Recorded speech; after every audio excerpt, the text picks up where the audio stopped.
So John Smith is involved with the Jamestown colony. That becomes the germ of English settlement in Virginia around the Chesapeake Bay. This is the one point of origin of the United States where you will soon have slavery, where there is a plantation economy, and where the focus is clearly on making money. And religion plays a definitely subordinate role to the extent that there is that there are churches there. It is the official Church of England that is established by the English.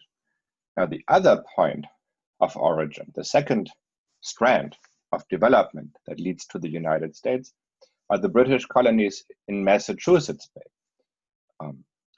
Salem, Boston, Plymouth, where the Pilgrims land. That is a cluster of colonies that are founded by religious sects, by refugees that belong to minority religions not tolerated in Europe. And one of these people, very influential person in that cluster of colonies, is John Winthrop. He's the one we're discussing next week. So now we're transitioning to the part where I explain how all this, what we've discussed so far, leads up to John Winthrop. We have to go back to Germany to fully make sense of John Winthrop. Not just because that's where I'm from, but also because that really is the proper context to consider. While the Turks were beaten back, the empire is not a peaceful place.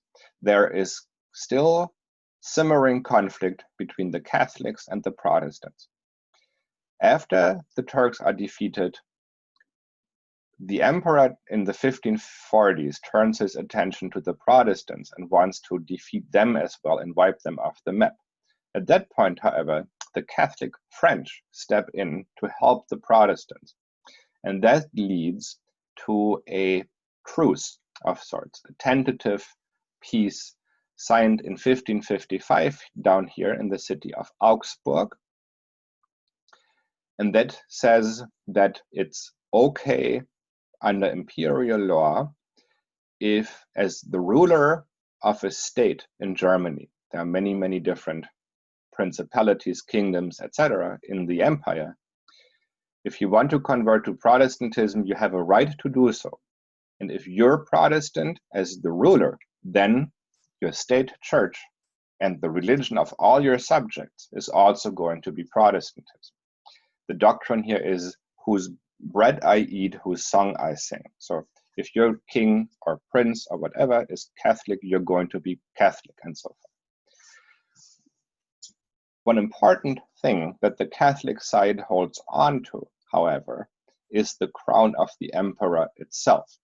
And the reason that the Catholics have a lock on that crown is because it's an elected office. There are 7 electors in the empire. 3 of them are bishops appointed by the Pope. So there you have 3 votes that are solidly in the pocket of any Catholic who might run for office. And for the past 300 years, that has been the Habsburg Archduke of Austria, located here in Vienna, who at the time in the 1500s was still the same guy as the King of Spain. Now, by the 1600s, Spain and Austria are ruled by different branches of the Habsburg family. They no longer have one person ruling all of Spain and the colonies in the New World and Austria and so forth and Germany. Nonetheless, it's still the same family and they help each other out. So when the emperor dies, his son and heir does not get to be emperor just like that. He has to be elected by the college, by the electoral college. 3 votes are in his pocket because they're Catholic bishops. The 4th vote belongs to the Kingdom of Bohemia, ruled from Prague, shown here. Bohemia is also an elected monarchy. The estates, that is to say the nobles and the city of Bohemia, elect their king. And since the 1400s, they have routinely given their crown to the Archduke of Austria. So in other words, the person who is the designated heir of the old emperor can count on 3 votes from the Catholic bishops and his own vote in his job as King of Bohemia. The remaining 3 votes, however, belong to the electors of Brandenburg, Saxony, and the Palatinate down here. And these 3 have converted to Protestantism by the 1570s. So it's always going to be a 4 against 3 vote for a Catholic candidate. Then, in the early 1600s, something happens. The emperor dies, and suddenly it turns out that in the Bohemian estates, there is now a majority of Protestants who don't want the Catholic Archduke of Austria to become their new king. And that puts that swing vote at play. Whom do the Bohemians choose to elect as their king? None other than the Landgrave of the Palatinate, who is a hardcore Protestant with ambitions to become emperor himself. So now this person who already has 1 vote in the Electoral College gets another. And that flips the majority to 4 Protestant versus 3 Catholic. And not just is the Archduke, the Landgrave of the Palatinate a Protestant, he is a Calvinist, a more radical variation of Protestantism that departs from Luther's relatively conservative teachings in many important aspects. They put more power into the hands of ministers and leave far less power in the hands of kings and princes and so forth. So it is about as popular among the rulers of Europe, among the wealthy, etc., as, say, communism is today. Outside of Germany, Calvinism has also got many adherents, notably the Netherlands up here, converted to Calvinism in the 1570s.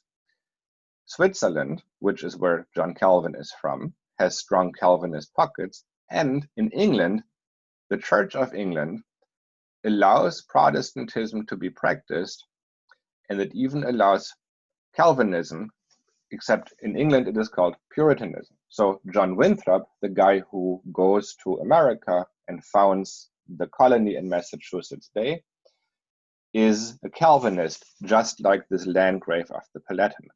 So he, that is to say, Winthrop and others, put high hopes in the transformation of Germany into a Calvinist empire. However, the Catholics, who have only 3 votes in the Electoral College, but all the guns, are not allowing that to happen. So they stage a coup in Bohemia, and they take over the crown of Bohemia, provoking war with the Landgrave of the Palatinate, who practically has no army. So he is badly defeated. The Austrians drag him to jail, they take his country away, they dissolve his country and give it to the Bavarians, one of the few remaining large states in Germany that is Catholic, the Duchy of Bavaria. And they annex Bohemia to Austria, giving the Archduke of Austria a vote in the Electoral College for good. He doesn't have to go through elections in Bohemia. There will be no more elections for king, because the title of King of Bohemia is now attached to the Austrian Archduchy. And the Bavarians get the vote of the Palatinate. So now you have 5 Catholic votes, and the remaining 2, Brandenburg and Saxony, will be taken care of if all goes the way the emperor imagines. He is thinking this was a good victory. Now let's really wipe out Protestantism for good, rip up the Peace of Augsburg that tolerated Protestantism since 1555, and let's just roll back the scourge once and for all. And this is the reason you get the 30 Years' War. The events where the Austrians annex Bohemia. That happens in 1618. By 1620, the Palatinate has been defeated. However, it turns out that most of the neighbor countries are not comfortable with the idea of having a strong, centralized, and unified Germany in the middle of the continent, governed by another member of the Habsburg family that already rules Spain. So the French, the Danes, the Swedes, the Ottomans, all manner of people send armies into Germany to fight on one side or the other, and this drags out for 30 years. Eventually, the domestic populations of the German states are so depleted of adult men who can fight that virtually the entire war is conducted by mercenary hired from elsewhere who have no particular interest in Catholic, Protestant, or whatnot, who live off the land by plunder, who mistreat the population, and who will actually switch sides depending on who pays them better. So it's a war machine run amok that is feeding on itself, and it's feeding on the people and on the country. And what the coloration here shows you, the orange color is regions where, see down here, over 66% of the population in 1618 is dead by 1648 because of either war directly or diseases. Also hunger, of course, that weakens people and makes them more susceptible to disease. If you live in one of the yellow areas here, then I guess you're a little luckier because between 1/3 and 2/3 of the population die. There are cities here, Magdeburg, the most infamous example, that get razed, that get simply turned into rubble and the people butchered. The light blue areas are where between 15% and 1/3 of the population are killed, and under 15% in the darker blue areas. So this is a horrific, traumatic event that is happening in the heart of Europe, and it is being fought over the question, technically speaking, of whether Protestants or Catholics worship the same God correctly. Who has it right? Of course, technically, because this is also about power. It's about the question of who governs in Germany. Will there be a centralized, powerful Catholic Germany or not? And many different players have interests on one side or another of the question. So the French are mostly fighting on the side of the Protestants, even though they are Catholic, because they are the rivals of the Habsburgs on the continent. It even goes so far that the French form an alliance with the Ottoman Empire against the Austrians, to which the Austrians respond by sending out feelers to Persia. Persia, modern-day Iran, is of course Shiite, and the Ottoman Empire is Sunni. So it's not like the Christians are the only ones who play this game. And between Persia and the Ottomans, there is warfare and rivalry over who worships yet the same God correctly. And so the Austrians figure that they can ally themselves with the worst enemy of their enemy within the Muslim world if the French can do the same. So it's a mess. Nobody is winning this. And by 1648, the war ends because all parties are utterly exhausted and broke. But the damage has been done. So, but this is happening as John Winthrop is leading the people in his congregation to the New World. And it is in the early 1620s, not just looking dark for Protestantism in Germany, where the Landgrave of the Palatinate was defeated and the imperial armies are marching north to take care of what's left of Protestantism. But meanwhile, in England, Charles I has become king. Elizabeth, the Protestant queen, was childless.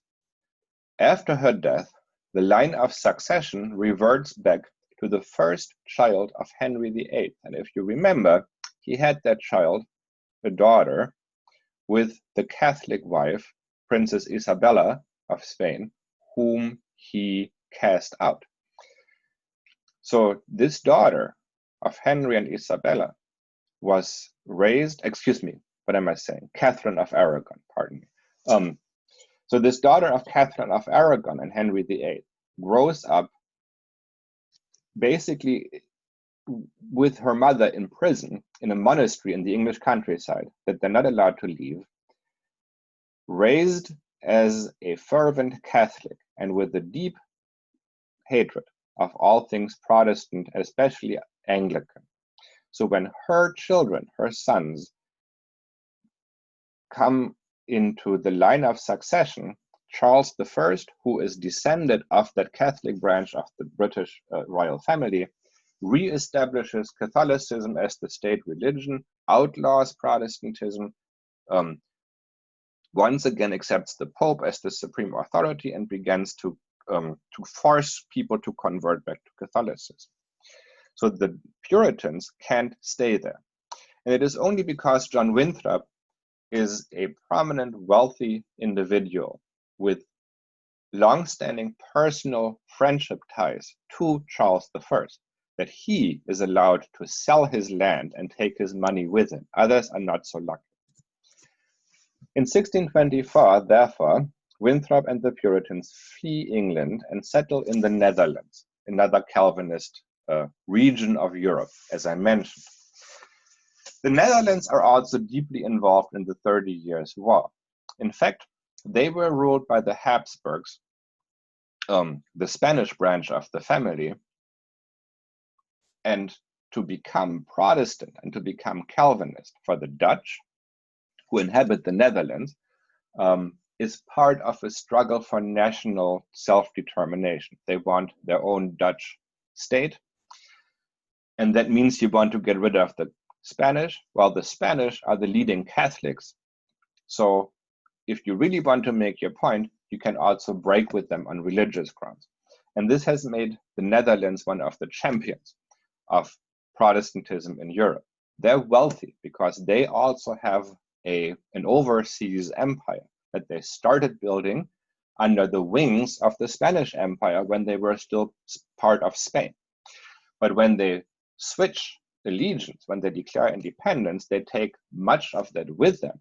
And the war between the Netherlands, who want independence, and Spain is also a war over very, very lucrative and wealthy parts of a colonial empire, like the Spice Islands in the East Indies and such. But the Netherlands have been at war since the 1570s. And their war with Spain doesn't end until 1648, concurrently with the 30 Years' War. It is negotiated in the same treaty. So the Netherlands have been at war for 50 years straight. Every summer, a Spanish army shows up and a Spanish fleet. Every summer, the Dutch fight. It's a tough society. That they're not starving because they have all that money from the colonies, but it's not a good place. And once it's clear that Protestantism is dead in Germany and England has gone too, the Netherlands seem next on the list. So it's not a safe place to stay. And if Protestantism won't survive in Europe, what is left? Where can you go? This is the reason why Winthrop decides Europe may be gone. It may be beyond redemption.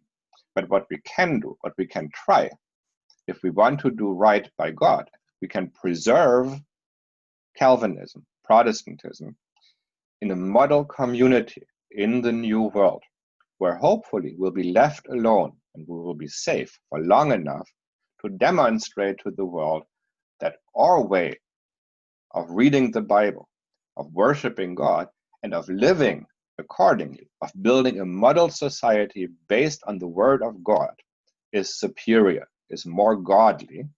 And this might just flip enough people in Europe back to the true path. And so this is where we meet Winthrop in 1630. And if you read the whole of his sermon, not just the excerpt that I assigned to you, you'll actually see that he talks about the Landgrave of the Palatinate and the question of whether to seek power, worldly power, by wanting to become emperor of Germany is a sin because it is prideful, or whether it's the right thing to do because it furthers godliness. So it is an integral part of his thinking of why he wants to go to the New World.